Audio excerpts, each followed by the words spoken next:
ചെറുപയറിൽ ധാരാളം പ്രോട്ടീൻസും വിറ്റമിൻസും ഒക്കെ അടങ്ങിയിട്ടുണ്ടെന്ന് എല്ലാവർക്കും അറിയില്ലേ? അതെങ്ങനെ കഴിച്ചാലാണ് അത്രയും ഗുണം കിട്ടുകയെന്നറിയോ? അത് മുളപ്പിച്ച് കഴിച്ചാലാണ് അതിൻ്റെ ശരിയായ ഗുണം കിട്ടുള്ളൂ. ഈ കാണുന്ന ചെറുപയർ ഞാൻ ഇന്നലെ വെള്ളത്തിലിട്ട് വെച്ചത് കേട്ടോ. ഇന്ന് രാവിലെ ഞാൻ എന്ത് ചെയ്തു വെച്ചാൽ വെള്ളമൊക്കെ ഊറ്റി കഴിഞ്ഞിട്ട് ഒരു പാത്രത്തിൽ ഇട്ട് വെച്ചു. എന്നിട്ടത് ഫ്രിഡ്ജിലാട്ടോ വെച്ചത്. ഫ്രിഡ്ജിൽ വെക്കുന്നതാണ് ഏറ്റവും നല്ലത്. അത് പുറത്ത് വെച്ചിട്ടുണ്ടെങ്കിൽ ചെറിയൊരു സ്മെല്ലുണ്ടാവും. അതുകൊണ്ടാണ് ഞാൻ ഫ്രിഡ്ജിൽ വെച്ചത്.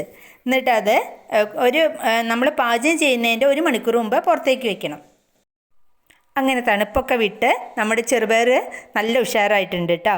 ഇനി അതെങ്ങനെയാണ് പാചകം ചെയ്യുന്നത് നമുക്ക് നോക്കാം. കുക്കറിലാട്ടോ ഞാൻ വേവിക്കുന്നത്. അപ്പം നമ്മൾ ചെറുപയറിലേക്ക് ഒരു 3-4 പച്ചമുളക് ഇട്ട് കൊടുത്തിട്ടുണ്ട്. ഇത് വീട്ടിൽ തന്നെ ഉണ്ടായ പച്ചമുളക് കേട്ടോ.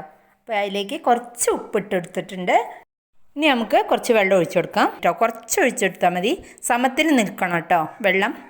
അതാണ് അതിൻ്റെ പാകം. ഇനി ഇത് അടച്ചു വെച്ച് വേവിക്കാം. ഇനി ശ്രദ്ധിക്കേണ്ടത് നമ്മൾ തീ കത്തിക്കുമ്പോഴാണ്. തീ കത്തിക്കുമ്പോൾ എപ്പോഴും സിമ്മിലാണ് ഇത് വെക്കേണ്ടത് കേട്ടോ. സിമ്മിൽ വെച്ചിട്ടുണ്ടെങ്കിൽ അങ്ങനെ കരിഞ്ഞു പോവില്ല. നല്ല പാകത്തിനുള്ള വേവ് കിട്ടും. വിസിൽ വരാൻ കാത്തിക്കണ്ട. സൗണ്ട് വരുമ്പോൾ തന്നെ ഓഫാക്കണം. അപ്പോൾ തന്നെ ഈ ഒരു പാകത്തിന് നമുക്ക് കിട്ടും.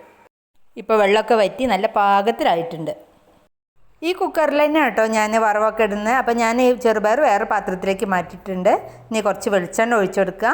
ആ വെളിച്ചെണ്ണ ചൂടാകുമ്പോൾ കുറച്ച് കടുക് ഇട്ട് കൊടുത്തിട്ടുണ്ട്. പിന്നെ നമ്മൾ ഇത് ചതച്ച് വെച്ച മുളക് കേട്ടോ. ഈ മുളകും ഇവിടെ തന്നെ ഉണ്ടായതാണ്. അതിലേക്ക് കുറച്ച് കറിവേപ്പില ഇട്ട് കൊടുക്കുന്നുണ്ട്. ഇനി നമുക്ക് ഈ മാറ്റി വെച്ച ചെറുപയർ അതിലേക്ക് ഇട്ട് കൊടുക്കാം. എന്നിട്ട് നന്നായിട്ട് ഇളക്കാം. ഈ സമയത്ത് ഇതിലേക്ക് നാളികേരം ഇട്ട് കൊടുക്കാം കേട്ടോ. ഫ്രഷ് നാളികേരം വെച്ചാൽ അത്രയും നല്ലതാണ്. പച്ച നാളികേരം ഉണ്ടാവില്ലേ, അതാണെങ്കിൽ നല്ല സ്വാദ് ഉണ്ടാവും.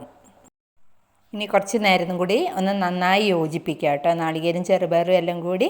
അതിന് ശേഷം ഈ അരിഞ്ഞ് വെച്ചിരിക്കുന്ന ഉള്ളിയും പച്ചമുളകും കറിവേപ്പിലയും ഒക്കെ ഒന്നും ഇട്ടുകൊടുത്തിട്ട് ഒന്നും കൂടി ഇളക്കി യോജിപ്പിച്ചിട്ട് നമുക്ക് വാങ്ങാം കേട്ടോ. അപ്പോൾ ഇത്രയേ ഉള്ളൂ. സ്വാദിഷ്ടമായിട്ടുള്ള നല്ല ഹെൽത്തി ആയിട്ടുള്ള ചെറുപയറാണിത്. മക്കൾക്ക് വൈകുന്നേരം വരുമ്പോഴൊക്കെ കൊടുക്കാനും നമുക്ക് ഒക്കെ നല്ലതാണ് കേട്ടോ. എൻ്റെ മക്കളൊക്കെ ചെറുപയർ എന്ന് പറയുമ്പോഴേക്കും മുഖം തിരിക്കുന്ന ആൾക്കാരാണ്. പക്ഷേ ഇങ്ങനെ ഉണ്ടാക്കി കൊടുക്കുമ്പം അവർക്ക് നല്ല ഇഷ്ടമാണ് കേട്ടോ. അപ്പോൾ ഇതുപോലെ ഒന്ന് ഉണ്ടാക്കി കൊടുത്തു നോക്കൂ, മക്കൾക്ക് ഇഷ്ടമാവും. അപ്പോൾ ഇത്രയേ ഉള്ളൂ. Okay, bye, thank U.